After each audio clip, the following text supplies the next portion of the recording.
What's going on, guys? This is Rob. If you guys enjoy my content, make sure you hit the subscribe button and make sure you hit that little bell so you never miss out on my sexy voice.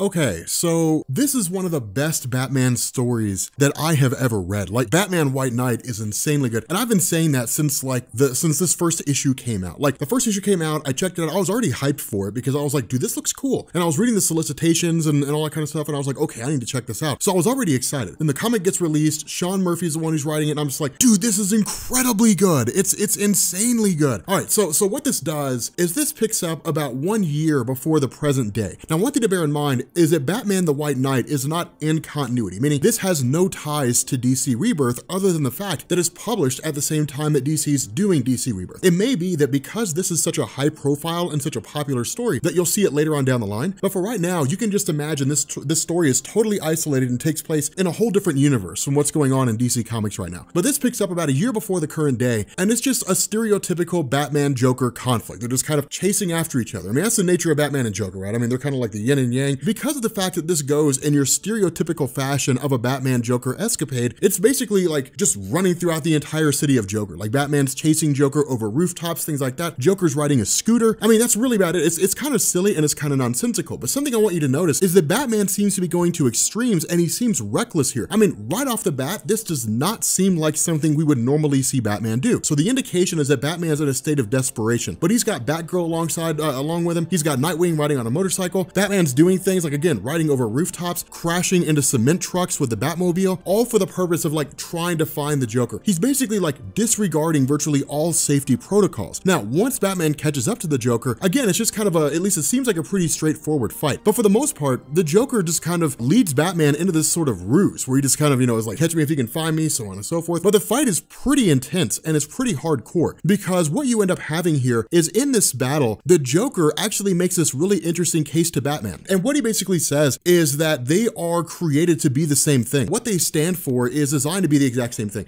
Batman stands for love, the Joker stands for hate. They're kind of like in this interesting, yin and yang intertwined scenario because one can't live without the other. But when Batman's facing off against him, when he's literally like wrecking the Joker, what Joker says is he led him to this location with all these cops following, with Barbara Gordon and with Dick Grayson watching all this unfold, and he brought a bottle of pills. And these pills, the Joker says, if I take these, then I'll finally be able to show you everything that I see. And what the Joker sees is a city that's basically sick, and the Joker believes he can fix it. And so where Batman in his recklessness grabs the pills, he forces them down the throat of the Joker. And this is crazy because the entire thing had been recorded by a member of the press, which in turn was publicly leaked. And this is where things really begin to go awry, because what you end up having is the city of Gotham, which is kind of split in half. On one side, you have people who say, yeah, I mean, the Joker took the lives of others, but the Joker still has rights, i.e., if the Joker goes through the judicial system and the Joker's found to be not guilty, then it's okay to sacrifice future people because the Joker deserves to live. The people that he killed don't really matter here. Whereas you have other people who say, no, the Joker killed people, he deserves to die. No questions asked. And so you very much have like this huge rift within the city of Gotham. And it stems in every conceivable way. I mean, Batman beat the Joker to a pulp. So you literally have Batman on camera beating the Joker within an inch of his life and then forcing a handful of pills, which no one knows what they will do, down the throat of the Joker. You have the police department fighting amongst one another. The same rift exists here. That's the question I would pose to you guys. Does the Joker still have the right to stand trial? Or did he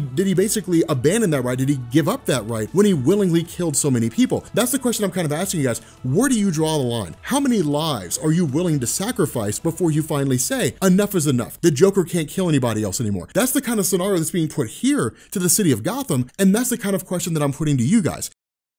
But what ends up happening is where Commissioner Gordon initially takes the side of Batman. Says, look, sure, Batman's done shady things. Sure, Batman has broken the rules or bent the rules in order to basically get the criminals. But at the end of the day, he drops them off on our doorstep. He gives us the evidence. And so what that does is it throws them in the hands of the justice system so they still go through the entire proceedings. It's just the manner by which they were caught may have been a little bit illegitimate. But at the end of the day, Commissioner Gordon's concern is not necessarily for the Joker, it's for what happens next. And so what we do is we get this brief little panel where the Joker just wakes up in his his cell, surrounded by Batman paraphernalia. Something else I also want you guys to notice too, one of the posters here is actually from Batman the Animated Series, which is really cool. So kudos to DC for throwing that in there. But what we end up doing is picking up with Bruce when he's met with the arrival of Dick Grayson and Barbara Gordon. And again, they recognize the fact that Batman is acting pretty extreme here. Now, again, under normal circumstances, we would look at this and we would say, this is not how Batman works. He's clearly written out of character here. But this is when we start to get the other side of the equation. This is where we realize that we've basically been jumping to conclusions the entire time without ever really knowing what's going on. And so picking up with Bruce Wayne, when he leads Barbara Gordon and Dick Grayson down into the basement of this building, we end up finding out that Alfred is basically dying, and he's been this way for about a month. And so Bruce's recklessness, the fact that he's going to such extremes and he's taking such a heavy hand when it comes to villains, is for a couple different reasons. One, because he's forced to work with Mr. Freeze to basically put Alfred on ice until a cure can be found so that he can be brought back from whatever's killing him. And then at the same time, he's literally stressed and desperate. So he's been pushed to his wit's end, and he's just kind of at this point where enough is enough. And that's what led to him being so extreme. And so at this point, we jump back to the Joker. And this is when things get really cool. One thing I want you to notice here is that Sean Murphy doesn't really give us like a traditional origin of the Joker. We know his name is Jack Napier from like the original 1989 Batman movie, but this is cool because what he does is he sits down and says that basically he was raised on a farm. Like he was not really raised in Gotham City proper, but he was told Gotham City is like the city of lights. And so it's very much a tale of discovery. Like the Joker is a stand-in for like Oliver Twist, for example, leaving the workhouse, leaving the Undertakers, taking off saying, I'm gonna go to the city of London, the great big city in the sky, and then coming across a kid named Jack Dawson. Jack Dawson says his name's the Dodger. He takes Oliver to meet, Mr. Fagin, and then ultimately Oliver's trained to be a pickpocket, realizing that London's not everything he thought it was until he meets Mr. Brownlow. That's the whole thing about this. The Joker believed, like almost everybody believes, the land of lights, the land of Lala, for LA. This idea that if he goes to Gotham City, he'll have this better life. He tried to get into comedy, but the biggest problem with Gotham was that it was a city that was so lost. It was a city where the people had given up to such an extreme that no one could ever really find any happiness there. It was quite literally a city of sorrows. And so with the Joker doing that, in turn, he tried to get a rise out of people and turned to terror, turned to crime, and became the Joker. That's really kind of how Jack Napier turned all this. But the whole idea is that when he basically turned to a life of crime, he discovered Batman. Batman was able to instill in the city of Gotham some small measure of hope, that the city of Gotham could be better than a place that was just run and dominated by criminals. And the result is that the Joker saw what Batman was doing, able to get a rise out of people in such a fashion, and begin to somewhat identify with him in the sense that they both ultimately had the same goal. They were trying to make the city a quote-unquote better place. The indication here is the Joker's message was lost in the conflict and Batman's wasn't. But regardless of how all this goes down, what we end up doing is picking up with downtown Gotham City, only for us to find out these pills that he had taken had basically made him sane. They made him a reasonable human being. He's not crazy anymore. He hasn't lost his mind anymore. Instead, what goes on here is that when the evidence is brought to those in power, they're basically told he's perfectly reasonable. Like his mental health is at 100%. And where questions are asked as to whether or not this is possible, if he's faking it, the answer that's given is you can't fake a CAT scan. This is legit. The Joker is normal. And so when the other question is asked, what's he doing right now? The answer is he's working on his legal case. He's going to file charges against the Gotham City Police Department, Batman, and Gotham City. He's literally taking everyone to court. And so what we end up doing is picking up with the Joker when he's met with the arrival of the Gotham City Police Department, who actually try to implement some pretty underhanded tactics to try to like force him in a position to where he has to accept responsibility for his actions. But notice this. This is what's so genius about this. The Joker sits down and the Joker says, I'm not guilty of anything. I'm not guilty of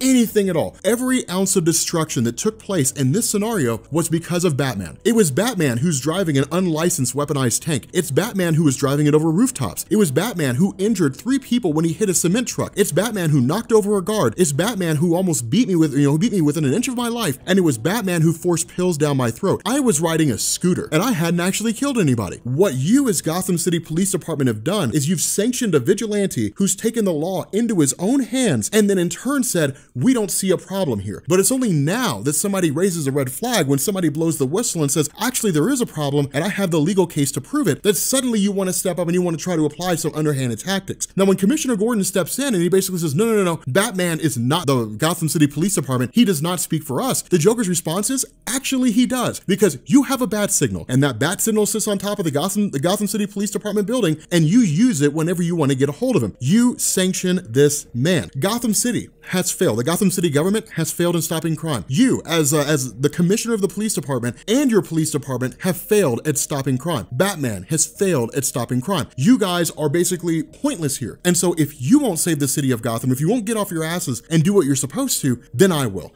I will save the city of Gotham. Game, set, match.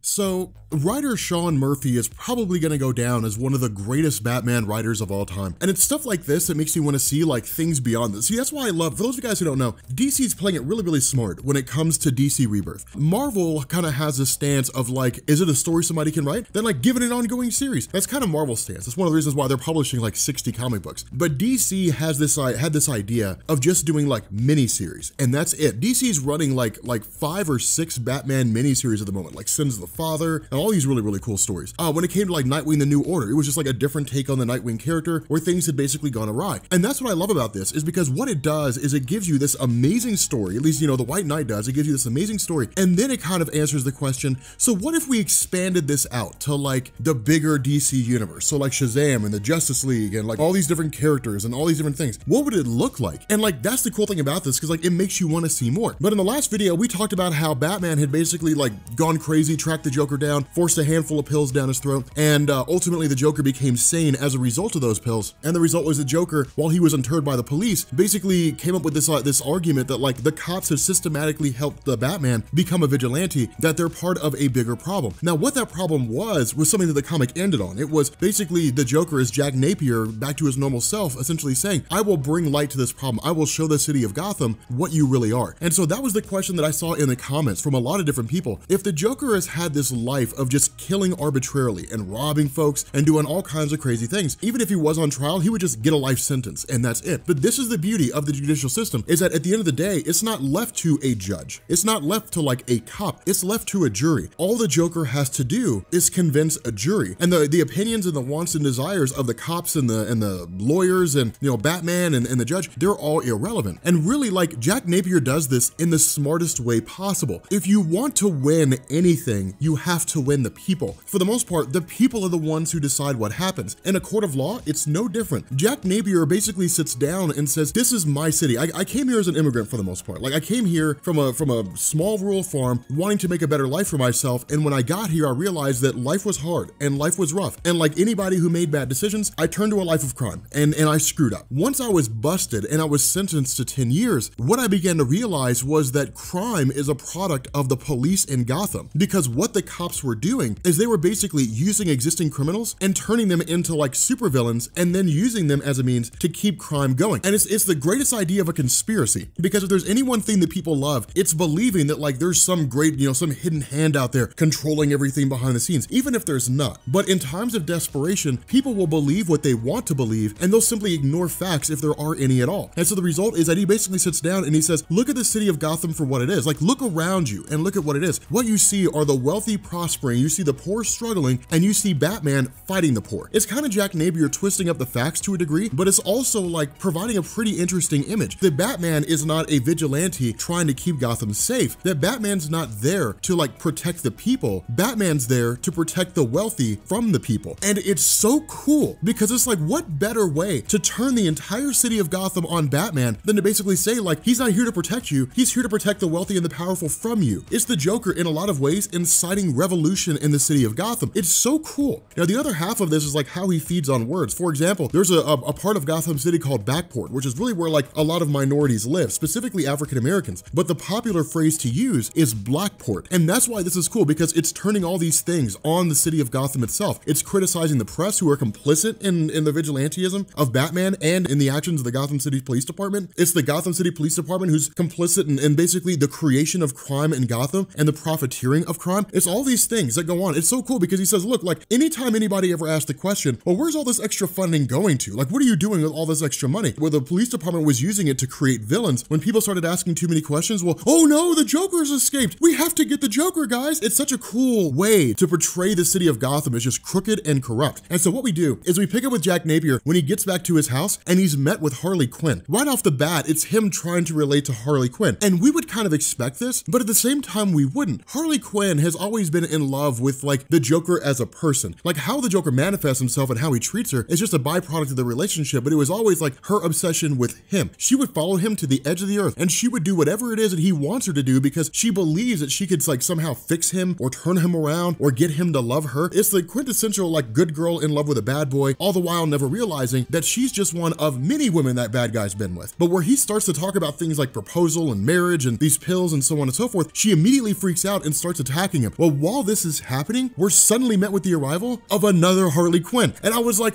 what in the hell is going on here? As soon as I saw that, I was like, Sean Murphy, man, you genius. But then as soon as I look at it, I'm like, okay, this looks like the original Harley Quinn. And that's when we find out that it is, that this is actually the original Harley Quinn. And this younger version of Harley Quinn that exists out there at the moment is not the actual Harley Quinn. And this is kind of funny because what we find out is the original basically left the Joker and a new one took her place. The Joker just never really realized it. He never knew what was going on. Now this of course leads into like the most obvious question. How could the Joker not know that like Harley Quinn took off and replaced herself with somebody else? And it's kind of cool because Harley goes through and tells her story. And this is what I like. See, this is what I love about this so much is it's like Sean Murphy grabbed all these different aspects and all these different themes of Batman's history with regards to different characters and sort of rolled it all together into a version that we're familiar with, but it's changed just enough to just kind of make it like a wholly unique and separate line of events.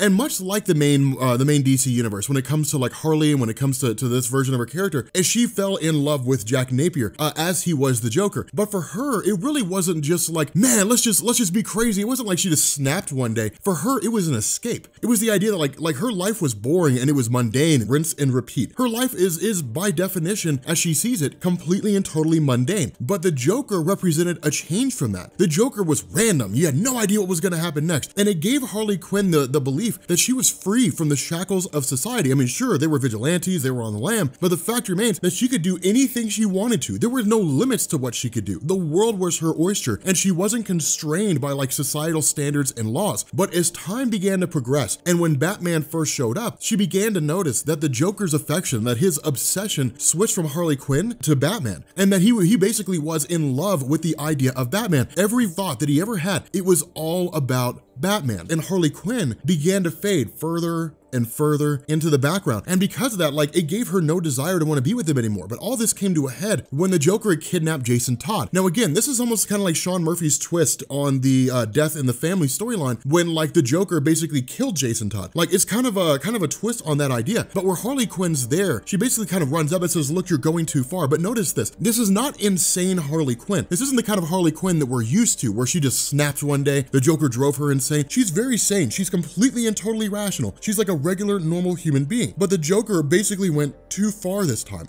You can't just run around and kill people. Not only that, it's predicated on the idea that like the Joker was jealous of Jason Todd because Jason Todd was the right-hand man of Batman. How come I can't be the right-hand man of Batman? How come I can't be that close to Batman? Well, then I'll just kill Jason Todd because I'm so angry that he's in that position. But where the implication was that Joker had killed Jason, although we're not explicitly told that was the case, Batman tries to kill the Joker and Harley Quinn actually stops him and says, you can't kill him. And so Joker basically went back to Arkham Asylum and that was really about it. But this is cool because what she basically says is like, sure, I mean, these pills kind of help you to maintain this sort of, this lucidity, but like Jack Napier recognizes, the Joker's still in there. That's still very much a part of who Jack Napier is. But the stance of Harley Quinn is you can be fixed. Like you can be set back to normal. And so again, that's why I love this so much, is because it's the Harley Quinn concept as we know her without the insanity that we're familiar with. And so ultimately Jack basically sits down with her and says, yeah, I guess we can sort this out. I guess we can get this going. But the funny thing about this is that this almost, switching over to Bruce Wayne when he meets up at a dinner party, it hits at this idea that Batman didn't really know the impact of what it was that he was doing. He was blissfully unaware of like the full totality of his actions. And the reason why I say this is because there's basically a guy here named Pierce who's kind of a dick and basically has been, been drinking alcohol the whole time, so on and so forth. But where you end up having Jack Napier and Harley Quinn jump on TV and saying like, we're taking this settlement money and we're opening the first library in Backport. And the result is that Pierce basically starts talking to Bruce Wayne about like the nature of things. What he says is that inside of Backport, really inside of Gotham, you have what are called bat impact zones. And what this means is that when Batman shows up in an area and starts fighting crime and of course damage is done, it absolutely tanks the value of the property. Well, what wealthy people are doing is they're going in and then buying up all that property, flipping it, and then selling it at a premium. And so they're basically making money off the work of Batman. And this pisses off Bruce to the extreme, but it's kind of funny because it's like, how could he not know this? How could a man who's like the richest person in Gotham really have no idea that people are doing this? Either it means that Batman's incompetent as a superhero or Batman's like genuinely just didn't know. But either way, like it is really cool because basically it means that like the Joker was not lying. Batman was an enforcer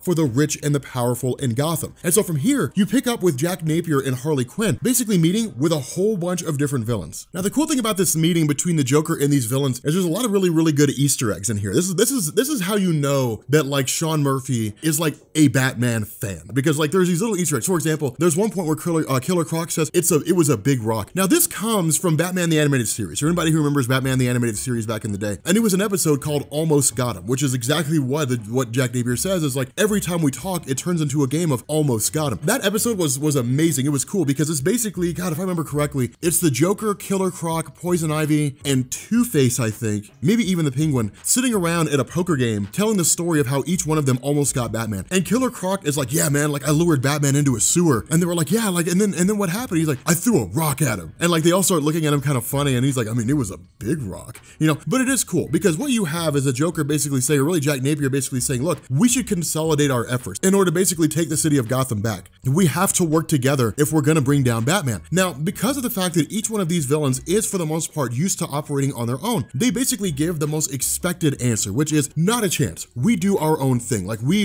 don't do that. Like we do our own thing. We commit our own act. That's basically what this is. And so what we end up finding out is that what the Joker had done is actually taken, or I guess what Jack Napier did, I keep wanting to say the Joker, what Jack had done is he had basically taken Clayface and he had used one of the Mad Hatter's controlling cards along with the controlling headband, meaning he had complete and total domination over Clayface's mind. And then what he did is he started turning Clayface into a kind of like salt or sand, more or less, and then began dispersing that among like the various drinks that he had inside this meeting. And so what's been going on is all the villains who were here, they've been drinking this offering from the Joker, all the while not realizing they're actually ingesting the ability for Joker to control them. And that's exactly what happens. By this extension, Joker has single-handedly taken over the entirety of the criminal underworld inside of Gotham City.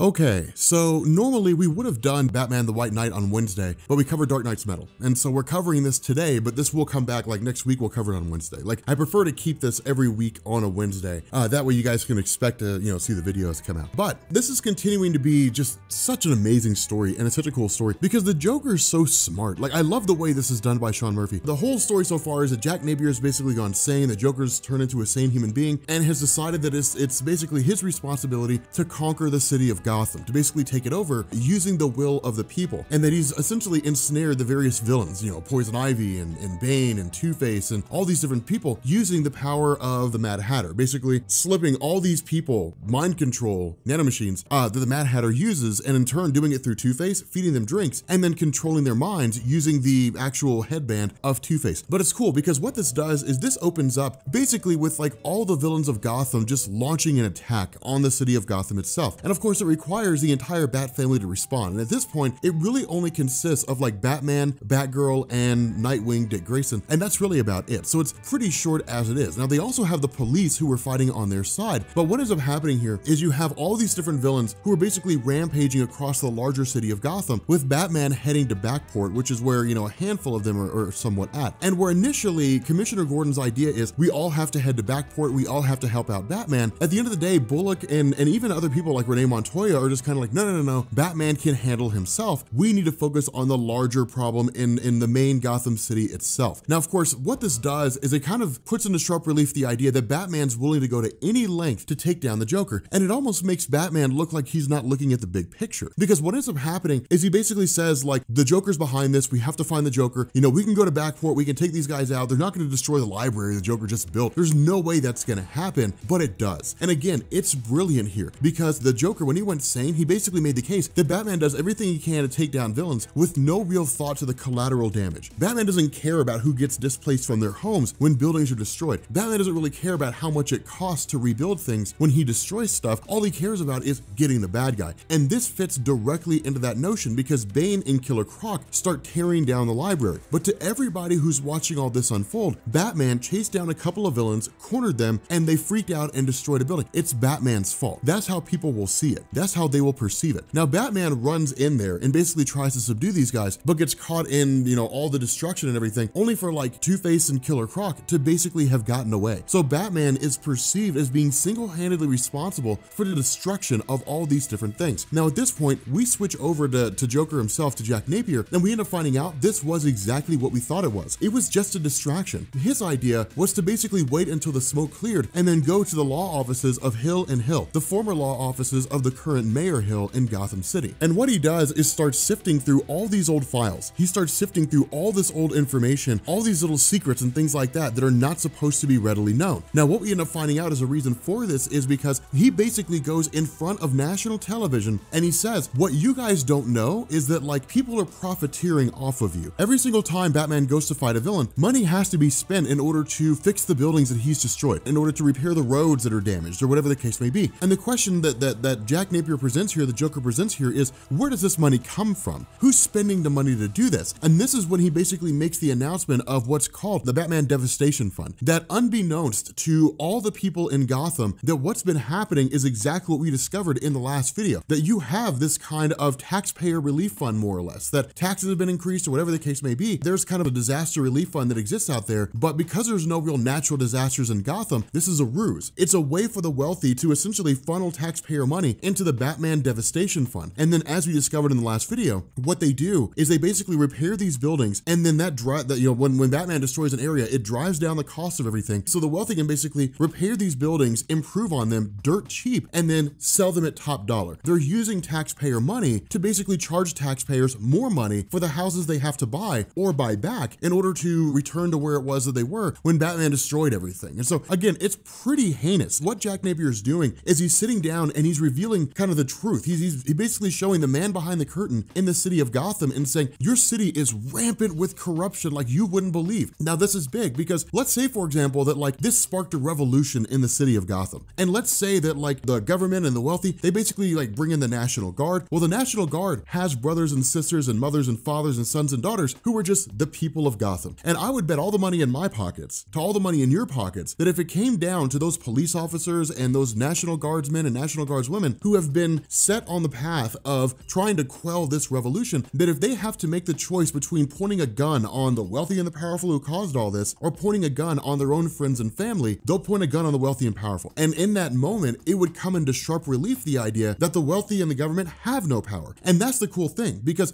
once that goes away, once that line of defense vanishes, then suddenly it's open season. It's really, really interesting. It's a way for Jack Napier to win the people because that's all you ever really need.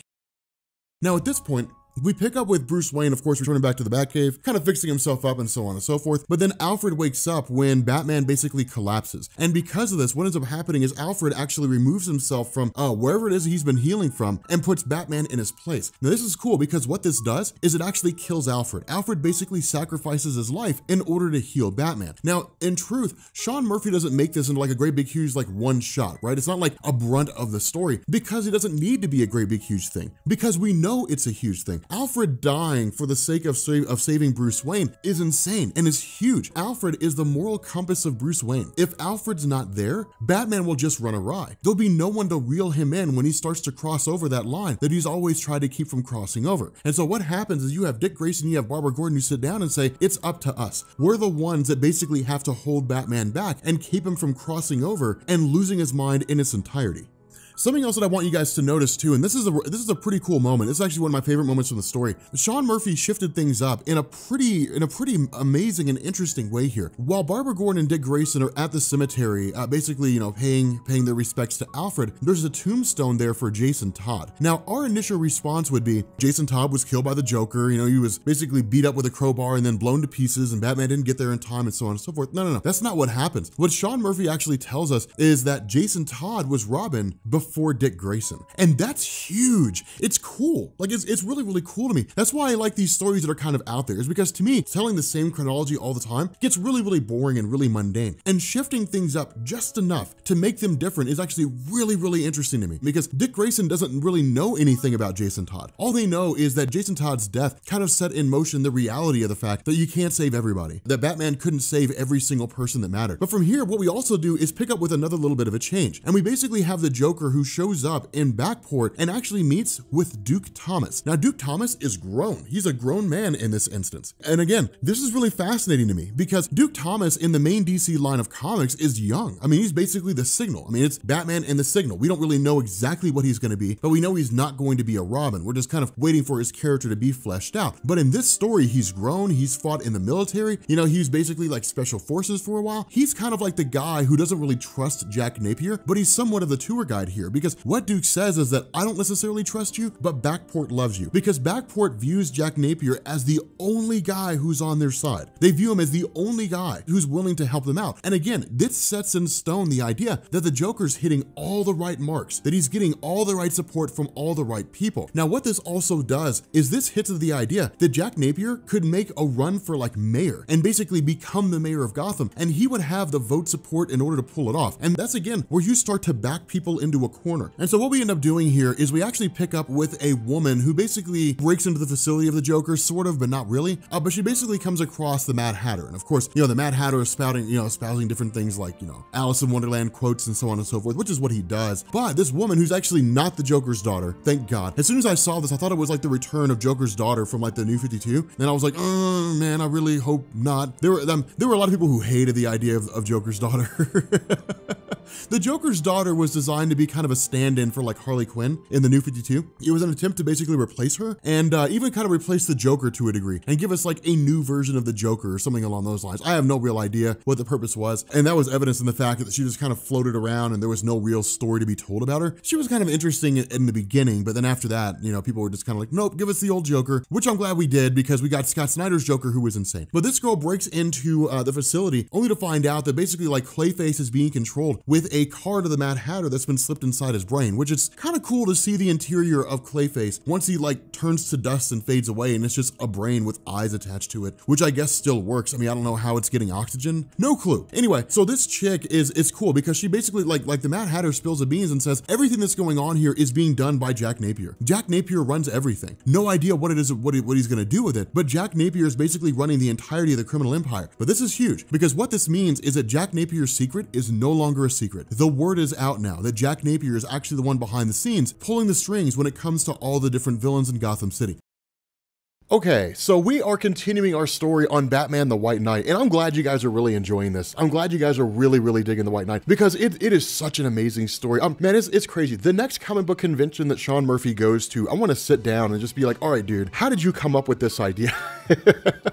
I want to just like have a conversation with the guy and just be like, man, I will buy you lunch and just tell me how you came up with this idea because this is awesome. Like, I really, really want to do that. God, this story is so cool. Okay, so here's the thing. Batman the White Knight, because I was talking to Comic Story about this, and it was one of those things where it didn't really occur to me until I was reading it, but it is very much a political story. But the cool thing about this is that it's a political story done in a really, really good way, because what it does is it creates kind of a unifying factor with readers, as opposed to like a political story that focuses on race relations more so than anything else. Basically, we have Jack Napier who's kind of running the show. Like Jack Napier who's basically elevated himself to prominence in Gotham City after having quote unquote cast off the Joker identity. But the cool thing about this is that within the realm of Gotham City, within this whole area, you have Backport, and Backport is largely where poor African Americans reside at. And so with Jack Napier showing up here, initially it does kind of put on the play of it being like a sort of race-based story, like a racial political story, in the sense that Jack Napier has appealed to the poorer black parts of society that live inside of Gotham City. But where Duke Thomas is kind of like the speaker for this part of Gotham City, for Backport, it is cool because he basically says, look, like the cops never come out here. We're kind of just left to our own devices to try to make sure that things don't get too terrible. The cops are never really out here. The wealthy never come out here. Batman only ever comes out here to remind us of our place, to make sure that we don't get too far out of our little pocket of the city. But no one ever really cares about what happens to Backport. And then Jack Napier came here with no security. He came here with no cops, no escort, no nothing. It was Jack Napier and Harley Quinn who just came walking into Backport. That right there is brazen enough, because it's kind of like, look, we could be killed at any point just because of the fact that we're politicians and we're perceived as part of the wealthy elite that are out there. We're enemies of Backport, more or less. But walking in there is a sign of solace, because it's like, look, we realize we're putting our life on the line walking into Backport, but that's the risk we're taking because we want to make this part of Gotham a better place. And that's what Jack Napier has been doing. He came there to build a library. He's been helping to improve the youth center. Like, he's been gaining the trust of Duke Thomas over the course of the time that he's been there and, you know, been working within Backport. And because he's gained the trust of Duke Thomas and everyone in Backport trusts Duke, it means now they trust Jack Napier. Jack Napier in turn basically uses this moment to announce his candidacy as a councilman in Gotham City. And this is where Sean Murphy initially kind of delves into the idea of like racial issues and then immediately jumps to the bigger picture and says, okay, now it's a social class issue. Because throughout the story the entire time, we've learned about things like the Batman Fund, the sense that you have Batman who goes into a part of town, things get destroyed, the value of that property plummets, the wealthy buy it, the government uses the Batman, you know, destruction fund or whatever it is to rebuild that area, and then the wealthy sell it for top dollar. They basically profit off of Batman's actions and the criminal element of Gotham City. When you have Jack Napier who steps in and who in turn says, like, this issue stretches all across the city of Gotham, suddenly it's not a racial thing anymore, because poverty is race neutral. And if you're Jack Napier and you can walk into the city of Gotham, if you can turn over a new leaf and then say, I want to fix the city of Gotham and I want to do it by getting rid of all the corruption, by making Gotham a better place, by starting with the poor and making your lives better, you've just won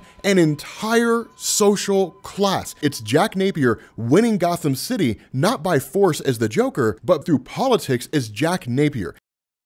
So from here, you basically have him like leading a march. And that's when all this really kind of begins to take off. And it really hits home with the idea that like Jack Napier is really gonna do this. You know, he starts having people march in different directions. The cops are going to respond. And then Batman intervenes and keeps things from getting out of control. But Batman is already viewed in a sour perspective by the city of Backport. So for everyone watching this, for everyone out there, for everybody in Backport who's watching this event unfold, everybody who's watching from TV, what they see is this. Backport is a city that has been historically oppressed within the realm of Gotham. Poor Black Americans live there. Batman is routinely sent there to keep them in check. The wealthy and the powerful profiteer off the struggle of people in Backport. And then as soon as you have a person who crops up and says, let's make this part of the city a better place, Batman comes swooping in. You know, that's how people see it. They basically see it as like this system working against the people of Backport, and they don't care what politician runs for them. And recognizing what's going on here, Jack Napier tells everyone to stand down. Says, no, everybody stand down, everybody chill, relax, calm down, I'll go willingly. Suddenly, he's the good guy. He's the guy who saved Backport, and that's exactly what happens. It picks up with Gotham Insider, and they basically say, like, we thought there was going to be another riot in Backport, but Jack Napier swoops in and saves the day. Win the press, win social media, win the people in the city, and who cares what the wealthy and the powerful want to do? Because they're powerless in the face of millions of people who don't want them there and could just drag them into the streets and shoot them if they wanted to. So again, it's cool. It's such a twist on the character of the Joker. Now from here, we pick up with Jack Napier meeting with Commissioner Gordon. Now remember, Commissioner Gordon has been the one cop who's been on the fence. He's been the man on the wall in the Gotham Police Department. Not in the sense that he's like the only guy out there keeping things afloat, but in the sense that like he's the one who's not really sure what direction to go in. Because remember, Commissioner Gordon has always basically been a good guy. He's done some questionable things, but he's usually always been a good guy. He was the guy who said, look, we don't necessarily like the idea of a vigilante in Gotham, but we do realize that we need Batman because he's willing to do things that we as cops can't do. But Commissioner Gordon has always been on the fence about Batman, and he's always been on the fence about his role as a police commissioner and the corruption in Gotham City. And Jack Napier plays on that. But him showing up and talking about the Batman Devastation Fund and things like that, he says, look, I want to use this. Commissioner Gordon's initial response is, yeah, but like you literally use that as a talking point against us to reveal to Backport the fact that the wealthy and the powerful were profiteering off Backport whenever, you know, crime took place and the value of parts of the city plummeted. Like, you've used this as a weapon against us and now you want to use it for yourself. But Jack Napier's response is, but it's not selfishness. I'm not using it as like a slush fund to just kind of pay you guys off. The point of the Batman Devastation Fund is to remodel it and rework it into something called the Gotham Terror Oppression Unit. Basically, what this is designed to do is to take the vigilante element of Batman, Batgirl, and Nightwing, bring them together and unify them alongside the best cops. On the surface, if we see like Gotham Terrorism Oppression Unit, my initial thought is Jack Napier creating a secret police. But the way that he introduces this is, it's not like that. It's basically taking the vigilante element of Gotham system, and instead of having it operate without any accountability and no oversight like Batman, Batgirl, and Nightwing do, to pair them up with cops to make sure there is oversight and there's checks and balances. The good cops will keep the vigilantes in check, and the unit as a whole will be able to reach into parts of Gotham Cities the cops can't normally access and bring various criminals to justice. It's an exceedingly great idea. The argument that Jack Napier makes here is, look, you say you need Batman, and that's fine, but what you actually need are Batman's resources. If the resources of Batman were available to you as the Gotham Police Department, can you honestly say you would not be better equipped to face off against the super criminals that exist inside this city? And so from here, what we do is we pick up with the whole idea of Lady Joker, or Joker, or I'm sorry, Neo Joker, if that's what you want to call it. But remember, in the last video, what we ended up finding out is that where Joker was using the mind control device of the Mad Hatter to control the various criminals in Gotham City in order to basically set up a ruse so that he could infiltrate the offices of Mayor Hill and then learn about the Batman Devastation Fund and so on and so forth, that Lady Joker had essentially co-opted that technology, stolen it, overridden it, and took control away from Jack Napier. And so it means she's now in control of the criminal element of Gotham City in its entirety. And they're just running through and they're ripping everything up in its entirety. Now, the whole idea behind this is that, again, much like the Joker himself, it's a ruse. It's designed for the purpose of allowing her and Mad Hatter to get inside of the Gotham City Police Department and then find some personal files, some information that's being kept hidden by either Jack Napier or the Gotham City PD itself, discover what those files are, access them, and then go through and do whatever it is that they're going to do with them. But the other cool thing too is that in the aftermath of this huge event, you have Batman and you have Commissioner Gordon who sort of get into an argument here. And this is where Sean Murphy basically tells us Jack Napier's won over Commissioner Gordon. Piece by piece, Gotham's just being broken apart. Where Commissioner Gordon is just like, Jack Napier's right. If we had your technology at our disposal, Gotham City could be a better place. It could be adequately protected. And Jack Napier has that plan. I don't even know what your name is. I don't even know who you are. All I know is that you're a guy who runs around Gotham City in the middle of the night dressed as a bat, beating up people. And I've trusted you up to this point because you've done what needed to be done. You've brought in the bad guys and so on and so forth. But what we have now is a man who's shown up here with a concrete, solid, verifiable, and trustable plan on how to make Gotham City better. And there's no reason not to trust it. Essentially, Commissioner Gordon kind of makes this argument that, like, Batman, you are becoming unnecessary now. We now have this guy, Jack Napier, who's willing to work with us as opposed to alongside us, and then in turn,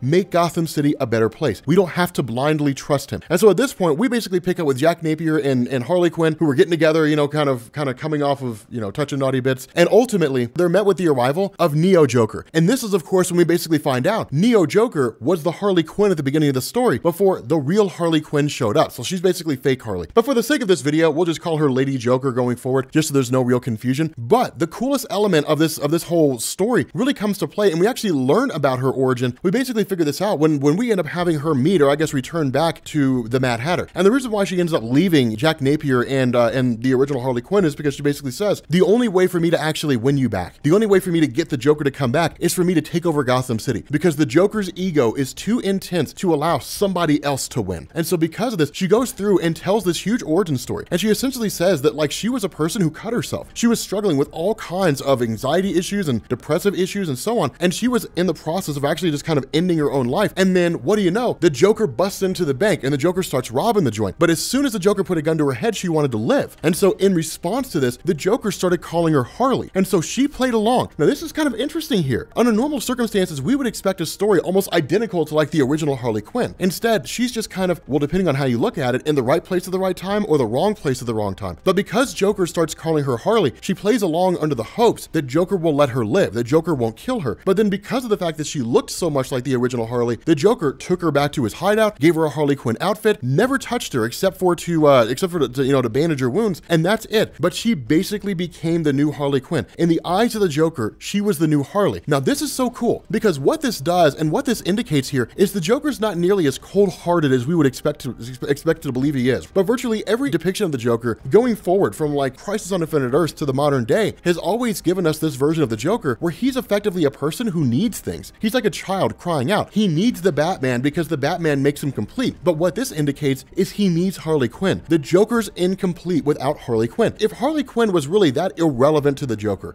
if he really cared that little about her, then there would be no reason for him to replace her. But the fact that the Joker goes through all these steps to make this chick the new Harley Quinn indicates that even if it's only on a subconscious level, he's created a new Harley. And that's why this works, because this girl, Marion Drews, she fell in love with him. The Joker completed her, gave her a reason to live, because she's in such a place where she needs to belong. And because the Joker's in such a place where he needs a Harley Quinn, the two fall in love. It's wild. But picking back up with Jack Napier and them, what we end up having is Jack Napier and Commissioner Gordon, along with maybe a couple other cops, who basically put on the bat signal. Batman doesn't actually show up. Instead, who shows up is Nightwing and Barbara Gordon, Batgirl. And this is when Commissioner Gordon and Jack Napier say, we just want to speak to you two. We don't want to talk to Batman. And so what happens is Jack Napier goes through and spills the beans about the Gotham terrorist outfit and says, like, this is what we're shooting for. $3 billion a year is what the Batman Devastation Fund was pulling in. We're reworking it. And in turn, what we're going to do is we're going to start outfitting cars, to start creating our own Batmobiles. And you guys are each going to get one. We want you on board. We want you as a part of this. Now remember, the whole reason why Jack Napier does this is because Barbara Gordon will listen to her father. She'll go along with him. Dick Grayson will go along with her, and Batman will likely go along with the two of them, especially if he feels like he's left out. The cool thing about this is, remember, Batman is very much a wild card in these instances. You can't guarantee Batman will go along with him. And so ultimately what we end up doing is picking up with the data files that Lady Joker and Mad Hatter were sifting through. And what we start to do is find out a handful of things. One of which is that a lot of the files that are going on in the Gotham Police Department have to do with Victor Fries. That Victor Fries was a Nazi, that his father served in the SS. That what's going on here is that despite all those things, the wealthiest and really the most powerful family in Gotham City at the time, the Waynes, Thomas and Martha, were meeting with Victor Fries. And what this indicates is that Batman's own parents had some pretty seedy dealings with some pretty unsavory individuals that existed inside of Gotham City.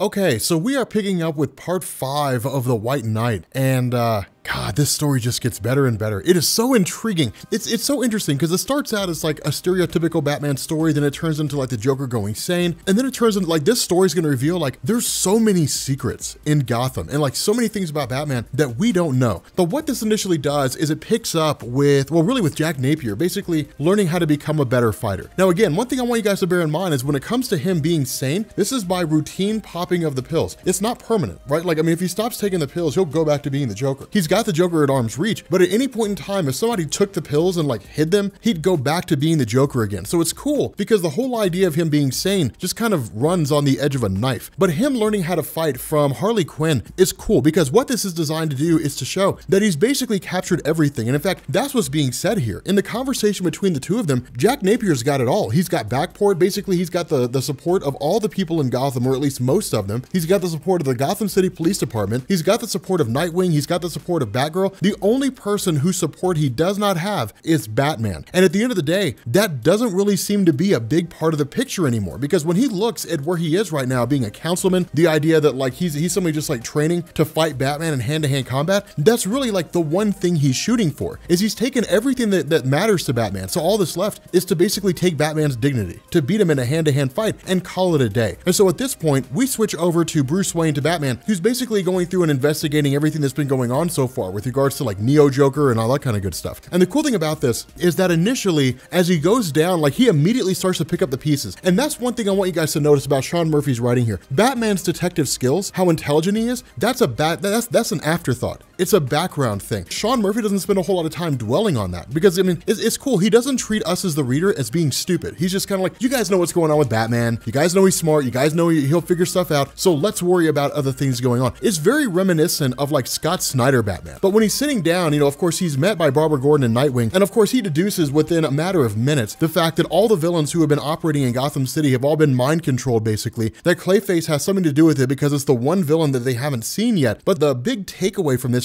encounter, is that Nightwing and Barbara Gordon try to convince Batman to join the GTO. And this is awesome because Batman's response is no. But notice his reasoning here. Batman doesn't simply say no because, you know, like, I don't trust the GTO. He says no because I don't trust Jack Napier. Batman is incapable of letting go of the idea that Jack Napier is the Joker and is a bad guy. Batman believes that like people can't change, that the Joker can't change. And that's what's so ironic about this, is Batman's entire mission is predicated on rehabilitation. It's predicated on the idea that a villain can basically be redeemed and become a good guy. That's why he doesn't kill anybody. But the instant the Joker is redeemed, well, then suddenly there's got to be something going on. It's basically one of these things where like Batman has a role to serve, he has a purpose to serve, and he can't let it go. Batman can't function if there are no criminals in Gotham. And if Batman can't function, Bruce Wayne has no purpose. And if Bruce Wayne has no purpose, then a purpose has to be created. And that's exactly what's going on here. To everyone who's looking at Batman, he's creating enemies because he needs someone to fight. Someone out there has to be wrong. And that's why this is so cool. Dick Grayson is being reasonable. Barbara Gordon is being reasonable. Jack Napier's plan is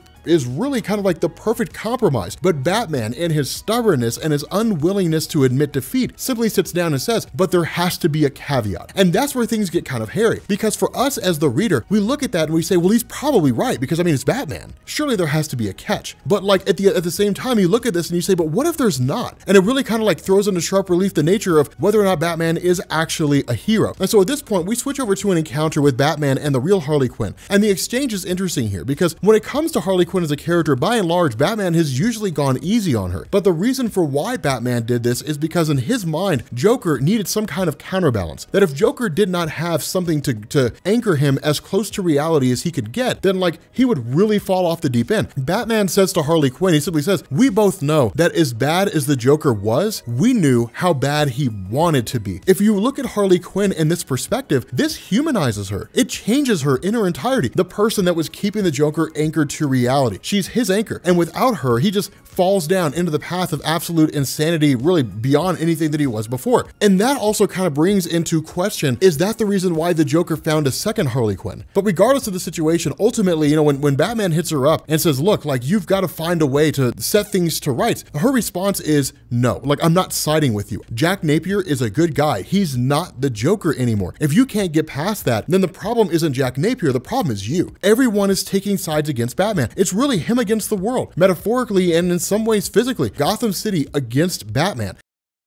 And so from here, we pick up with Neo Joker and Mad Hatter. Now, these two trying to break into Wayne Manor, this goes pretty par for the course in the sense that, like, one, you're talking about like military grade computer systems. I mean, you're talking about like the highest levels of security in order to like access Wayne Manor, to say nothing of the computer in the Batcave. And where Mad Hatter goes through and tries to hack and different things like that, what ends up happening is Neo Joker actually uses her ability to control criminals and brings in Poison Ivy and literally has her use her vines to start snapping through and tearing down different doors. They're searching for information that would connect the Wayne family to the Freeze family. And the Freeze family was part of the German SS back in World War II. They're basically trying to find a way to connect the dots between Wayne and some pretty seedy things that happened during the Second World War. And so as a result of this, Poison Ivy, the various plants she uses, some of them are able to basically sense like stale air, indicating there's a room with a door that hasn't been open in forever. And so they actually find the room, manage to tap in there, but then like Bruce Wayne realizes what's going on when like, you know, the alarms go off. And this is hilarious. This is one of the funniest parts of the story, because when they get in there and they start sniffing around and they find blueprints for like underground tunnels, different things like that, suddenly Bruce Wayne comes flying out of nowhere. Get out of here, you hooligans. He's just like this rich guy terrified for his life. In truth, he could have just sort of lost it and like gone after the two of them and just started ripping things up. But remember, when you're Batman, you kind of recognize that sometimes the best fight is the one that lasts the long term. It's the one where you gather all the information that you need. And having like Neo Joker and Mad Hatter bust into his house and then start searching through a room where you could show up as Batman is, well, let's follow them. Let's see what's going on. Let's see what they're doing. And let's even check out this room, because one of the things we find out is that, of course, you have Nightwing who responds as part of the GTO, and Batman simply says, like, they were in a room that I didn't even know existed. He had no idea that it was there. And so at this point, it's really more questions racing through his mind than answers. But the cool thing is that where Nightwing simply says, hey man, look, like Mr. Wayne, chill man, the GTO has got this, what we end up having is him, of course, you know, basically donning his Batman outfit. Now, this is beautiful. The way that Sean Murphy does this is absolutely stunning, because what we have here is the GTO chasing after Neo Joker, basically going after Neo Joker and going after Mad Hatter. And they should be able to take them out. And in fact, they're catching up with them. They're able to hold their own. Some of the criminals of Neo Joker are being called in to kind of, you know, back off and force off some of the GTO. But then you end up having like the forces of Backport that show up. And so they start taking out criminals too. So for the most part, Neo Joker and Mad Hatter are effectively finished, right? I mean, it's only a matter of time. They're going to chase them to a bridge or something like that, but it's only a matter of time before they get caught. And then here comes Batman. And what he actually ends up doing is ruining everything. He screws it all up. And that's what's so great about this, is because we look at Batman as the guy who shows up and saves the day. Batman's a superhero. Batman saves the day. That's what Batman does. Instead, like, you have a city that's basically able to stand on its own 2 feet now, that doesn't need Batman anymore, but he makes his presence known. Batman has to exist. He has to be there, even if it means screwing things up, making things worse. And so, of course, where he grabs a couple of the documents, you know, he gets a hold of Neo Joker, but she makes her escape alongside Mad Hatter, and he grabs a couple of pages that basically show throw Thomas Wayne next to one of the freezes from World War II. The bridge ultimately collapses, and then you immediately have Jim Gordon who says enough is enough. Everybody's just fed up with Batman. They're tired of it. How many resources have been wasted because of Batman? Here's a foolproof plan called the GTO to basically have vigilantes and the Gotham City Police Department work together. And then here comes Batman out of left field, ruining everything, tearing everything up, kind of reiterating the point of Jack Napier. Batman is not a superhero or a benefit for Gotham City. Batman's a liability. He's a hassle. Batman is a pain in the backside. And Jim Gordon finally sees the light and says, Batman is no longer a vigilante in the city of Gotham. Batman is a super criminal. APB, I want an APB out, all points bulletin. Batman is to be arrested on sight. And so from here, we switch over to Bruce Wayne showing up at the home of Victor Fries, showing up with these documents, smashing that image down on the paper, down on local paper, and says, start talking. And Mr. Freeze's response is, the Wayne family has many secrets. They have a lot of secrets. But the most amazing part of this drop off here is that Victor Fries reveals to Batman that he knows that he's Bruce Wayne. How long he's known, we don't know, but we know that he knows that he's Bruce Wayne. That's what's so crazy about this.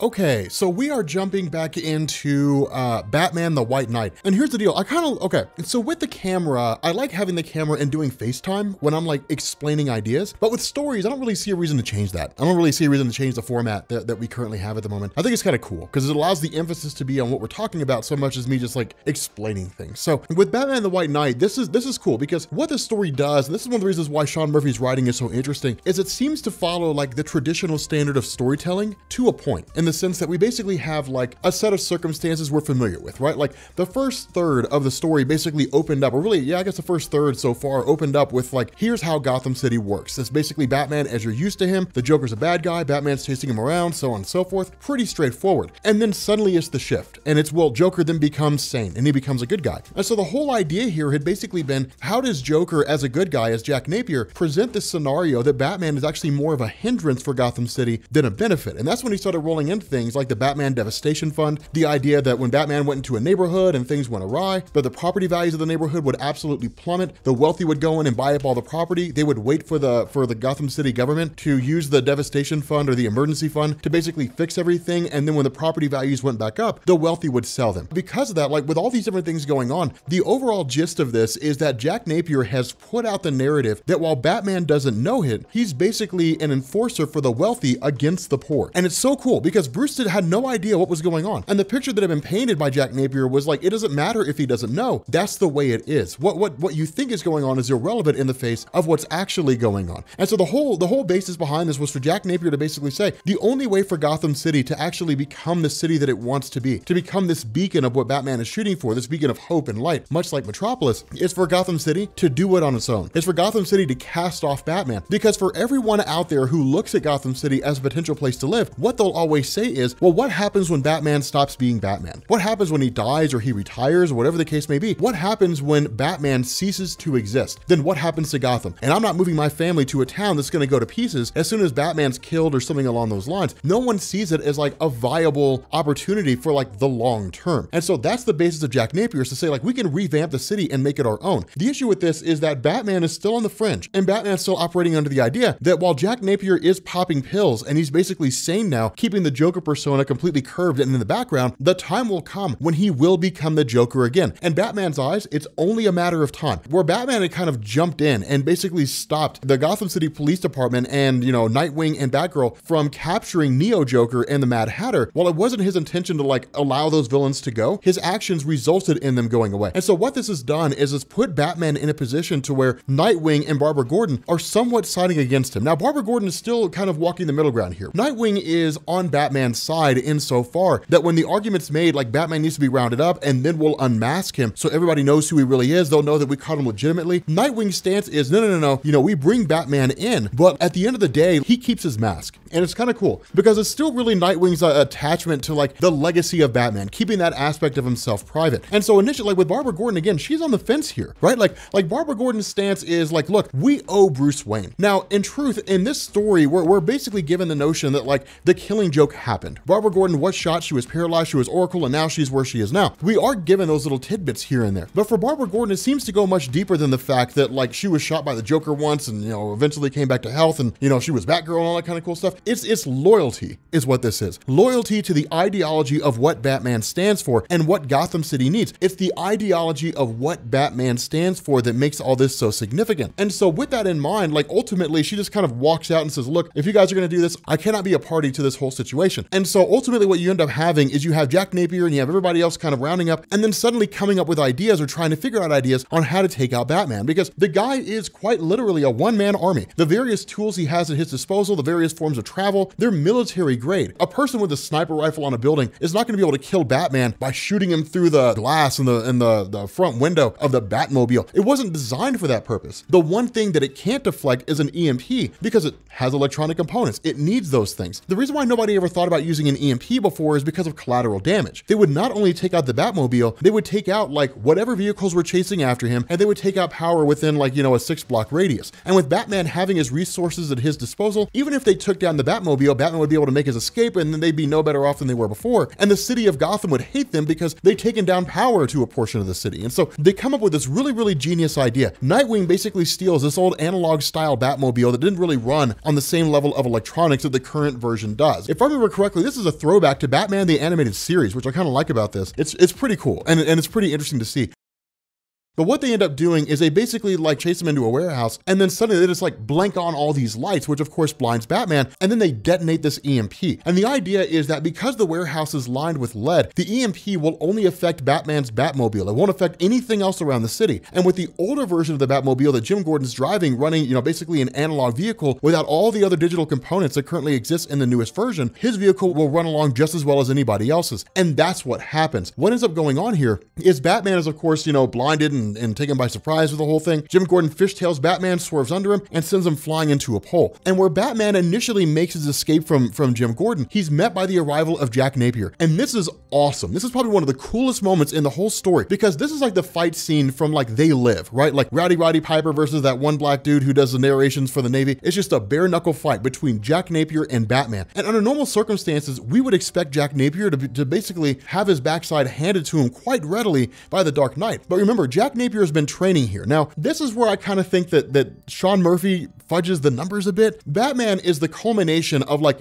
decades of martial arts training. Jack Napier doesn't have anywhere near that level of training. Now, an argument could be made that like Jack Napier was able to capitalize on Batman being injured. It's really the only reason why. Batman was in a weakened state, so on and so forth. But we have to believe that with all the battles that Batman's fought over the course of his existence as a superhero, all the life-threatening injuries he sustained, all the times that he pushed himself to the limit and kept on going, that he would be able to overcome this. But that's the beauty of this story being a miniseries that's not in continuity. Basically, it's Sean Murphy telling us everything else you know, throw it away, like throw it out. And the fight between the two of them is hardcore. This fight is the culmination of just like years and decades of Batman chasing after the Joker. So these guys are fighting with their heart and soul, every ounce of anger, every ounce of vitriol, every ounce of hate being poured into this physical battle. The issue with this is that Batman's injuries get the better of him and Jack Napier comes out on top. And so what we end up doing is having Jack Napier basically take the body of Bruce Wayne directly back to Commissioner Gordon and everybody, and they end up throwing him into Arkham Asylum and essentially intending to leave him there. The issue with this is that before any of this can basically happen, we end up having like this giant gun that was used by Neo Joker, this giant freeze gun that's fired on the city of Gotham. And what she does is right into the side of several buildings, send the Joker. Now this is where things get really, really interesting. And this is actually where I think Sean Murphy goes a totally different direction, but it all sort of ties everything in together. Victor Freeze, for the most part in the story, was just a guy who's there. And in the early issues, the question that had to be asked was, why is he here? What this does is it basically says like that his father was part of the Axis powers, that Thomas Wayne was part of the Allied powers, and the two of them basically crossed paths when Thomas Wayne learned of the cryogenics research that was being performed by the father of Victor Freeze. And where the US military-industrial complex wanted to use the father of Victor Freeze's research for weapons use, Thomas Wayne wanted to use it for a source of healing. And Victor Freeze agreed with this idea, using those things to make the world a better place. And so because of this, Victor Victor Fries is just kind of a guy who operated in the background and seems to have like a long-standing relationship with the Waynes insofar that he goes all the way back to Thomas. And where he spilled all this information to Bruce, he's spilling all the information to Barbara Gordon right now. The other half of this is that the way that Victor Fries found out the identity of Bruce Wayne was that when Bruce Wayne was initially injured at the beginning of the story and then showed up back, and then Alfred basically, Bruce Wayne woke up and Alfred was in a chair dead, and Bruce Wayne was hooked up to the freeze technology, which had kept him alive. What we end up finding out is Victor Fries was there. That Alfred essentially called him and said, like, you have to come here, you have to help out, you have to get Bruce Wayne back on his feet. Alfred sacrificed his life for that purpose. But the promise that Victor made at the behest of a dying man was, you cannot tell anybody the identity of Bruce Wayne. I'm not making this request because I somehow have the ability to enforce it. I'm making this request because you're an honorable man, and I know that you will honor it. Victor Fries goes through, talked about his father, Baron von Fries. He despised what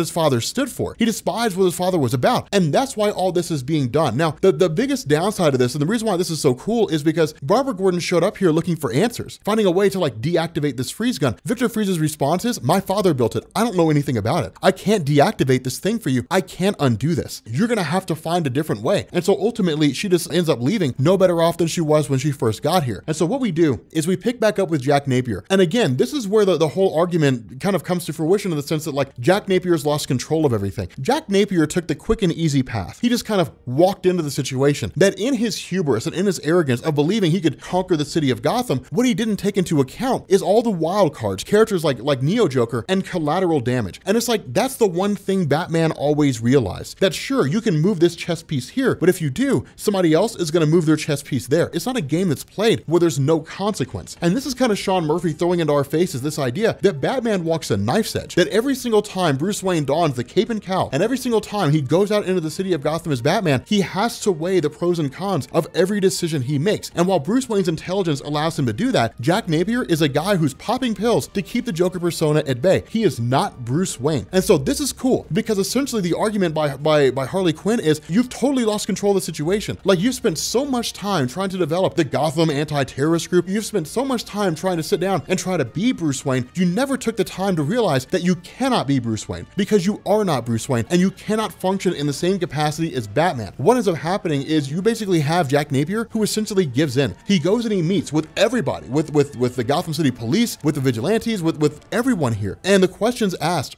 what do we do? She's demanding the Joker. What option do we have? And Jack Napier's response is, there's only one option that we have. And he essentially allows his Joker persona to cut loose, and we end up seeing the return of the Joker. Okay, so we are jumping back into Batman the White Knight. We're on issue number 7. We're almost done. We have like this one and then one like the conclusion. And God, dude, this story is so good. This story is it's crazy how good this whole thing is. All right, so basically what we have here, like we pick up with this whole thing with like the Joker quote unquote returning. And that's kind of the cool thing here is, in all honesty, I love the idea of Jack Napier. I love the idea of like the Joker going sane, but at the end of the day, it is the Joker. I like the Joker as the crazy guy. Everybody likes the Joker as the crazy guy. And that's really what Sean Murphy gives us to a degree. And it's cool the way he puts this sort of twist on it, the way he puts this kind of caveat on it, is what we end up finding out is that with the Joker personality kicking back in, what's happening is the meds are losing their effect. Basically, his body's becoming immune to it. And the result is that the Joker personality is constantly pushing itself out. And it's cool because it gives us this kind of internal battle between like Jack Napier and the Joker himself, which is something that I love to see with regards to like how this story's unfolding. But from here, we switch over to Batman. And again, this is kind of cool because Batman is, of course, locked up in Arkham Asylum. And the one thing that I've been seeing in the comments, this is why I love the way Sean Murphy writes this. The one thing I've been seeing in the comments really more than anything else is no way Batman would be locked up in Arkham Asylum. He knows a million ways to get out. This is one of the things that I want you guys to notice about Batman, and hopefully it's one of the things that you guys have picked up on as we've gone through this story. Batman, as he's depicted here in this particular story, is kind of primitive. I mean, it's not like he's like stupid or anything like that, but like when you compare the way like this Batman dresses or like the quality of the Batcave or the vehicle he drives to like the DC Rebirth Batman, they almost seem like night and day. This guy's wearing what amounts to like weightlifting gloves and he's got like a Batman uniform on, but it doesn't quite have the same kind of pizzazz, right? Like the same kind of shiny, polished, I'm Batman and I'm so technologically advanced and I'm like a man from the future. You don't see those kind of things in this. this. This is a far more grounded, far more tangible, and far more real Batman. And it works. It works so well because this is the kind of Batman you would expect to see. What makes Batman unique, and the reason why he kind of stands the test of time, regardless of like what his uniform is the intelligence and the martial arts skill of Batman. His ability to like deduce things that people wouldn't normally be able to pick up, combined with his ability to just beat the crap out of people. That's what makes Batman timeless. You know, it's sort of Sean Murphy putting his own twist on how Batman looks while simultaneously giving us the character that we all know and love. And so from here, it picks up with Jack Napier going to meet Neo Joker, because remember, she's basically kind of like taken over the city of Gotham, right? I mean, using like this massive freeze cannon that was developed by the father of Victor Freeze, what she's done is basically just like frozen over the city of Gotham. But with regards to Neo Joker, she's like the new Harley Quinn. That was the whole basis of the story. The original Harley Quinn left without Jack Napier Joker ever realizing it. The new Harley Quinn took his place, and then when the old one came back, the new Harley took off and became Neo Joker. She became the new version of the Joker. But her idea has always been, I want Joker back. It's cool because in a lot of ways, Neo Joker kind of represents the fan base. Us as the reader, we sit down, we start reading Batman the White Knight because we see the solicitations all over the place in DC Rebirth, and we're like, wow, that looks cool. And then we start cracking it open, we start just tearing through the pages, and we're like, oh my God, this is one of the greatest Batman stories ever written. But then like we start to see Joker go sane. And at the end of the day, it's like, that's cool, but like, I want to see the Joker. Like, I want the Joker back. And so Neo Joker's kind of the stand-in for us, that like, we want to see the Joker return in some form or fashion. Jack Napier's idea is, fine, if you want the Joker back, then we'll bring the Joker back. And he lets that part of his personality kind of break loose for a moment when he suddenly says like, the Joker will return on my terms. And so that's kind of a cool thing. Notice this, Jack Napier begins to kind of use the Joker as a weapon. It's his own gun, his switchblade, his pocket knife. It's a weapon for him to use to achieve a certain goal. Now, the other thing to bear in mind here is he doesn't have total control. In this instance, he sort of just, you know, opens the door and lets the Joker come out and then shuts the door again. It's like Dr. Jekyll and Mr. Hyde. It's like Bruce Banner and the Incredible Hulk. Just because the Joker's there and Jack Napier let him out doesn't mean that Jack Napier has control over the Joker. And that's why this is awesome, is because we kind of get the best of both worlds for the short span of time. The other thing to bear in mind here is the original Harley Quinn. Harley's torn up about this. Like Jack Napier going sane, Jack Napier becoming a regular guy was the greatest thing that could happen to him, because in the mind of Harley Quinn, he can finally do what Batman's never been able to do. Every day, Batman is one step forward, one step back. He's a dog chasing his tail. He's going nowhere. But with Jack Napier, it was legitimately changing Gotham City, affecting change in a way that could tangibly be seen and tangibly be felt. That's what made him so successful, is he won the hearts and minds of people. But that's the interesting thing here, is because when you look at this situation, you say, yeah, sure, he cleaned up Gotham because none of the villains are there, but none of the villains are there because they're all under the control of Neo Joker. And that's the question that Sean Murphy asked. Did he really save Gotham City, or does it just look that way because the circumstances are unfolding themselves in a way that keeps the villains at bay while everything seems to be going back to normal? Not only that, Batman had basically figured out that because Harley Quinn was the one who was working so hard to try to keep Jack Napier sane, at the end of the day, Batman has figured out that like Harley Quinn will push Jack Napier in the direction of seeking out the help of Batman, because there's no other option that he has. It's the only choice he has here. The Joker needs Batman. And in a lot of ways, Neo Joker was right when she said the Joker's going to come back and make his return because his ego won't let Neo Joker conquer Gotham. But Gotham is a half measure. It's incomplete if Batman's not there. And so with Jack Napier showing up and simply saying, like, if I let the Joker out, if I let him run amok, sure, he'll take out Neo Joker and he'll conquer Gotham as well because you're not out there. You're not out there stopping him. You're not out there chasing him. And so Jack Napier grabs Batman, brings him along and says, you've got to save me here. But this is kind of a cool moment because the two of them sort of get into this argument. Like Jack Napier and Batman sort of argue with one another over who it is that's actually doing any good. Jack Napier's argument is, I've made Gotham a better place in ways that you've never been able to do in your entire career as Batman. And while I can't necessarily stop all those villains, what I've done is I've managed to get the people to care about the city that they live in. They don't live in fear anymore. They live in confidence that they can walk down the street and keep their city safe from everybody else. They're not relying on you. And you've never been able to affect that change. You've never been able to inspire people. But Batman's argument is, yeah, but you broke the law to do it. And then Jack Napier comes back with this perfect argument and says, yeah, but so did you. You were a vigilante. You operated outside of the law. You weren't held accountable to anybody. I got the support of the public. I work with the police. I don't work alongside them as someone who's just there. It's an awesome argument because that's 100% true. I think in years to come, people will look at this and see it as like a critique of Batman. That's what it is. It's a critique of the Batman character. He operates outside of the law. He does what he wants, when he wants, how he wants, and it just happens to be that he works in the interests of Gotham City. Batman says like, my allegiance is to Gotham, but at no point has he sought the help of the people. At no point has he inspired the people to do something better. He's always simply just taken the weight of the city on his shoulders and said, it's my job now to protect everyone. Whereas Jack Napier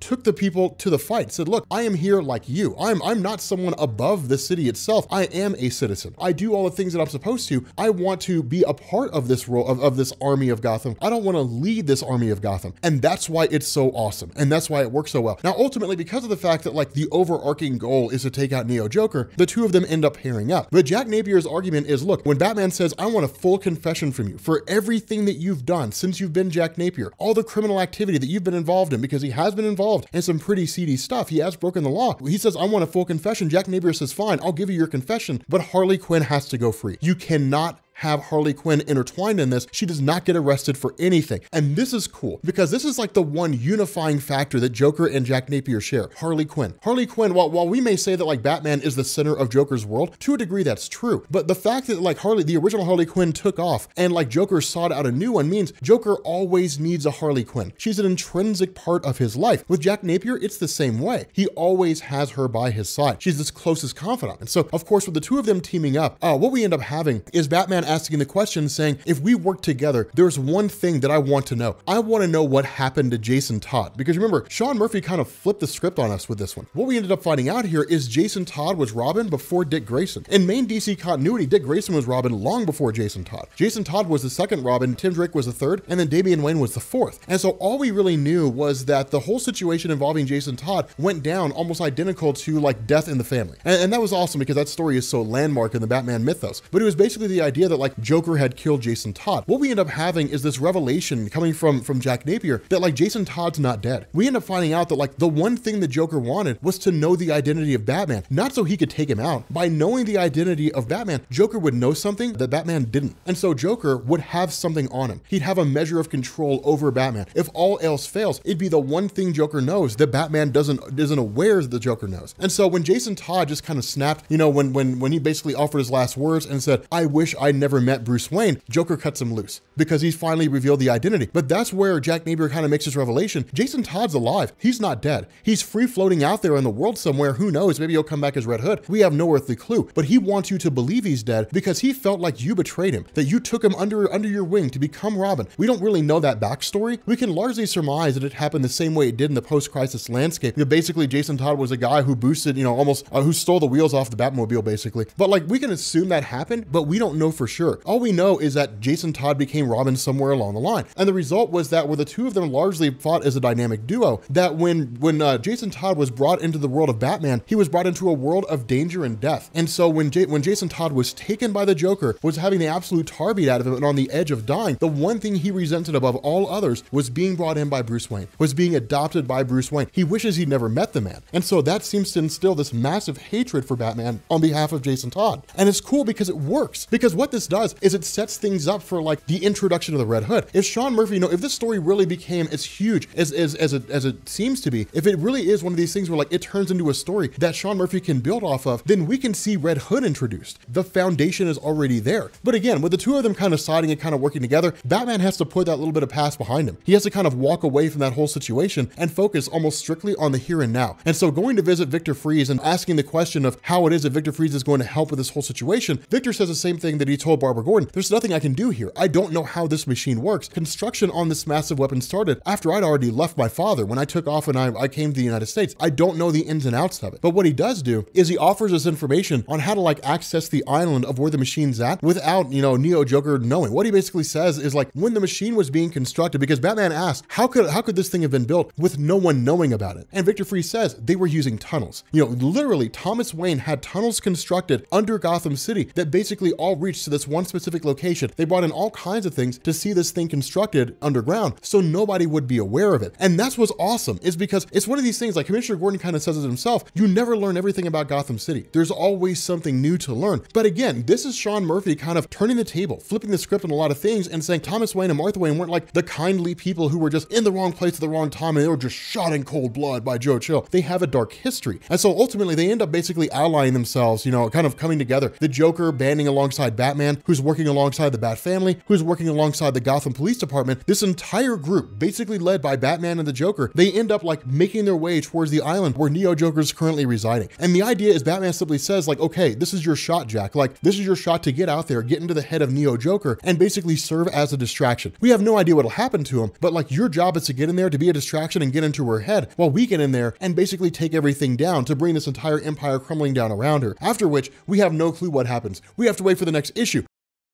Okay, so I am running on like 3 hours of sleep right now, so you guys are gonna have to bear with me. I am totally exhausted, but this is the conclusion of Batman the White Knight, and holy cow, dude, Sean Murphy's pulling out all the stops, and I love this. Here's a cool thing about DC Rebirth and these Batman-esque or these miniseries that are going on. These are miniseries that like they could build off of. You can make universes out of each one of these miniseries, and that's what's so cool about this, is it gives us this really cool story, and then it makes us want more, right? I mean, up to this point, it was basically that like Jack Napier somehow got his hands on a set of pills that he could take and the Joker personality would recede and it would allow the Jack Napier personality to arise. And it was the first time that we'd seen that. So you basically had like this sane, rational human being that initially seemed to be turning the city of Gotham on Batman, which was true to a degree, but then it was more along the lines of, let's fix the city of Gotham because Batman's not doing it. Now, ultimately things went awry. The original Harley Quinn, who basically left, she was replaced by the new Harley Quinn. And then when Jack Napier went sane, he went back to the original Harley Quinn, and the new Harley Quinn started calling herself Neo Joker and then activated this giant freeze cannon that basically froze Gotham City. And that's where we're at the moment. And when you get into this whole thing, it's basically Joker and Batman have to team up to take on Neo Joker because that was the ultimatum. The ultimatum was, if you want me to fix things, send me the Joker, give me Joker back. And it's kind of holding the city of Gotham at ransom. And it puts Batman in a very precarious situation because on one hand, who knows what Neo Joker will do to the actual Joker? Maybe she's so obsessed with him, she'll kill him. You know, the whole play Misty for me kind of situation. Or it could be that like she'll, you know, the two of them will run off and they'll start committing more crimes in Gotham and things will be worse than they were before, you know, Neo Joker rose to prominence and before all this happened. It creates like a very, very tough situation. And so ultimately, this is kind of like the Gotham, basically the Gotham anti-terror group, the police working alongside the rest of the Bat family, essentially working to track down Neo Joker. Now remember, in the last couple story arcs, or the last couple issues, what Sean Murphy established is that Neo Joker had seized control of the entire Gotham villain community. And so they're under her control and they're doing exactly what we would expect. They're really more like standing in the way than anything else. They're again, kind of serving their purpose, really playing more security than anything else. But what it does is it basically allows Batman and Joker to essentially penetrate through the defenses, the forces of Poison Ivy, and then like show up where Neo Joker is. And that's when you end up having like actual Joker show up to Neo Joker. And that's a cool thing. That's what I love so much about this. It's almost kind of like this in comic book idea that there's two versions of the Joker. There's the Joker we think we know, and then there's the actual Joker. And that's really where Neo Joker is at the moment, right? I mean, you have this chick and she's like, oh, I love the Joker. I love the idea of what he does. He's so fun. And, you know, and I always loved hanging out with him because he made me feel like I was alive, you know, and then there is the Joker as he really is. And it's almost like this idea that like he's been pulling punches all this time because when he shows up, he immediately attacks Neo Joker. Her idea was that like the Joker would return and the two of them would be in love and they would run off hand in hand. The Joker would love her and all those things, but that's not true at all. The Joker wants to take her out. Now, of course, following this, you end up basically having the technology of the Mad Hatter, which is destroyed by the Joker himself. And that means that like the control over all the villains by Neo Joker is essentially released. But what this does is it leads Clayface into essentially attacking the Joker. Now, this is kind of a cool thing. We only get this for a couple panels, right? Like we only get this for maybe, you know, 3 panels, 4 panels or what have you. It's not the biggest thing in the world, but it is cool. It really is indicative of like the danger that Clayface poses. They don't stay and say, oh man, we got to defeat Clayface. No, they run because in this situation, Clayface would destroy them. Now, the other half of this is that with Harley, you know, the original Harley and Jack Napier jumping into the Batmobile, Jack Napier has been able to seize control. The Joker persona has been pushed back and it's kind of like this dedication to Harley Quinn. What he really does here is he basically sits down and says, you were the only one in Gotham City that ever really believed that I existed. Nobody believed that there was a good side to the Joker. And so it's a way for Jack Napier to basically say, look, like I've fallen in love with you all over again. And it's this amazing experience because from there, like you end up having having like Neo Joker who shows up, kind of racing alongside them because Clayface damaged the Batmobile. And Neo Joker says there's room for one more on this thing. And Jack Napier's coming with me. And the funny thing is that Jack's initial response is, no, Harley Quinn needs to live. And so what ends up happening is Jack basically says, look, only one of us is gonna make this out of this. We're crashing, we're coming up on a wall. Only one of us is gonna make it out. He hits the button, he ejects Harley Quinn, and Jack Napier smashes into the wall and the Batmobile explodes. And I saw this and I was just like, holy cow, no way. It was, I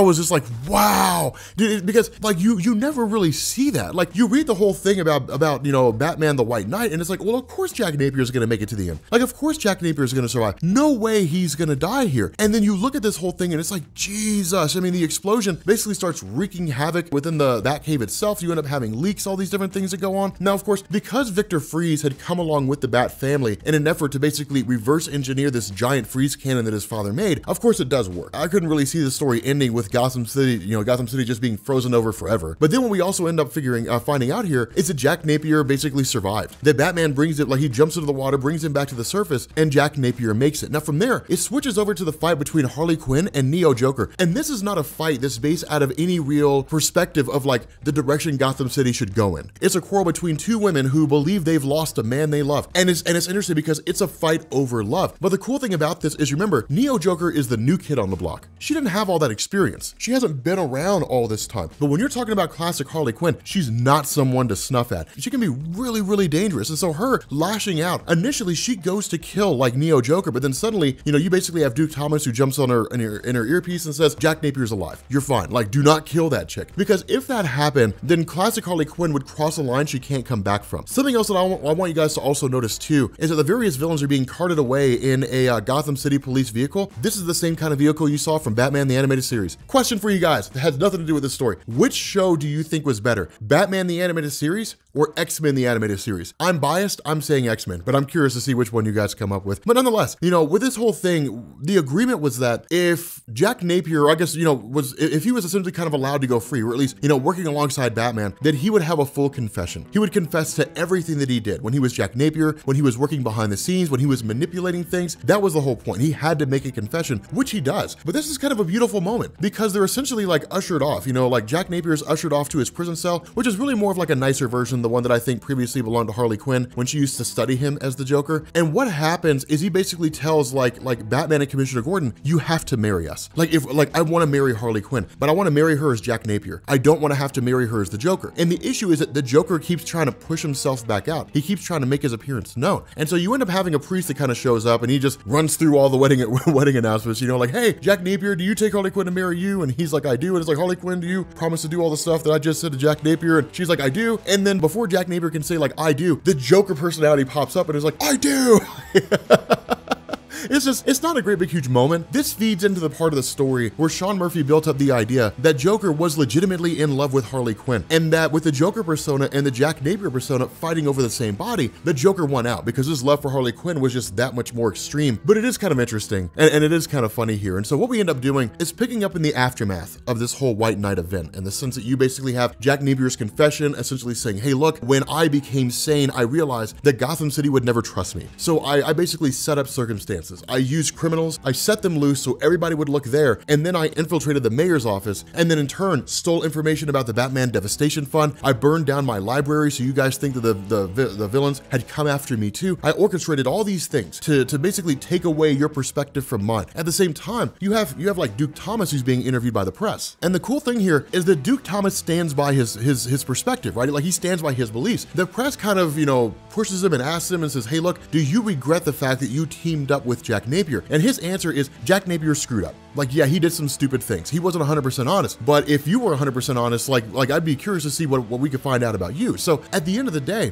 his whole stance is, the only thing that really matters to me is that when it came down to it, no one would come to Backport. Nobody would come to this neighborhood and try to find a way to make it better. Jack Napier showed up here, and he showed up here without any protection, knowing he might die. And his message was, I want to make Backport a better place, and I want to extend this improvement of Backport to Gotham City overall. And so the result here is that Duke Thomas basically says, I would do it all all over again. Despite the mistakes that he made, despite the mistakes that Jack Napier made, at the end, the Gotham City Police Department acknowledges the fact that they basically ignored Backport, that they never sent cops there, that if there was a crime in Backport, it was Backport's problem. But now that everything's sort of been put under a microscope, that everybody's looking into all these different things, the Gotham City Police Department is correcting it. And so it's really a way to kind of find this peaceful resolution to a part of the city that really was in a lot of ways a complete and total war zone. And so what we end up getting is this amazing revelation. We have Harley Quinn, who's sort of just on a bridge and I guess enjoying the night or what have you, and Batman shows up. And what Batman says is that the pills that made Jack Napier sane didn't come from nowhere. Harley Quinn was the one behind it the whole time. She's the one that made the pills that made him sane. And the whole reason why was because she knew that Jack Napier was there, that there was an actual good side to the Joker. All that needed to happen was that it needed to be brought out. And so she orchestrated it all. She fed the pills. She gave the pills to the Joker, knowing that he would take them eventually because the Jack Napier persona, as weak as it was at the time, would find a way to make it happen. She knew the Joker would chase, or that Batman would chase after the Joker. She knew that Batman was dangerous, that he had a reckless disregard for life in Gotham City, or at least that's how people would see it. And so what she ended up doing was following the two of them, so that when that conflict at the beginning of the story happened and Batman and Joker got into a fight and Batman beat the crap out of the Joker, then she recorded the whole thing and she released it to the internet. She set all this in motion.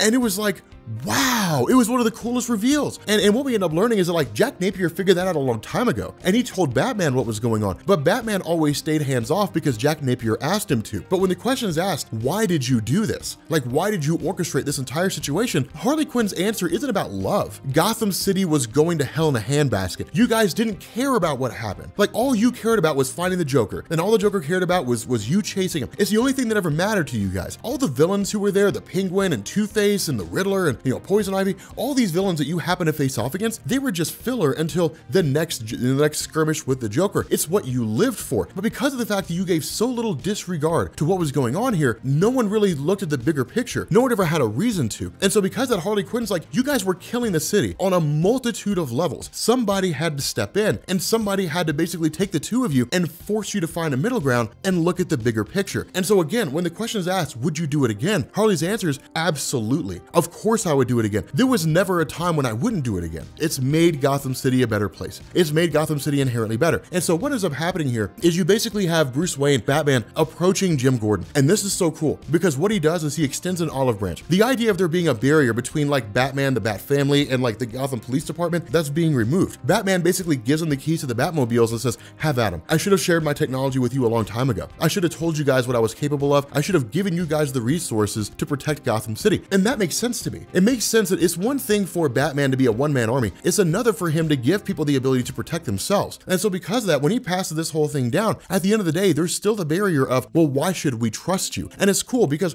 what Batman says is like, I always wear a mask, but I don't know why. I don't know if I wear the mask because I scare myself. I don't know if I wear the mask because it's designed to scare people. And this is what's so cool about this, is you can make an argument for this. On the surface, looking at Batman, his crusade is rooted in the fact that his parents died and he doesn't want anybody in Gotham to experience the same thing. But that motivation only runs so deep. It's Sean Murphy's ability to kind of add in this added explanation of why Bruce Wayne's been going on for so long when he says, I just enjoy hurting criminals. The darker part of me actually wants to kill people. I want to kill the Joker. I want to kill Two-Face. Like I want to get rid of these guys. But the part of me that recognizes that I would cross a line that I can't come back from doesn't want me to. And so it's kind of like this idea that everyone, even Batman himself, has a Jack Napier and a Joker. And so what ends up happening is he says, I've come to this realization that the only way you guys are ever going to trust me is to know that I am a man. And so what he does is he says, I'm going to reveal my identity to you right now, which is Bruce Wayne. And then I'm going to go out publicly and I'm going to reveal my identity as Bruce Wayne to the rest of Gotham City. But with that being said, guys, we're going to bring this video to an end. If you are new here to Comics Explained, make sure you guys hit the sub button to become part of the Rob Corps. If you guys enjoy this video, make sure you drop a like. And yeah,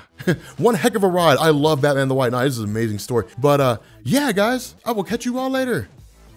Peace.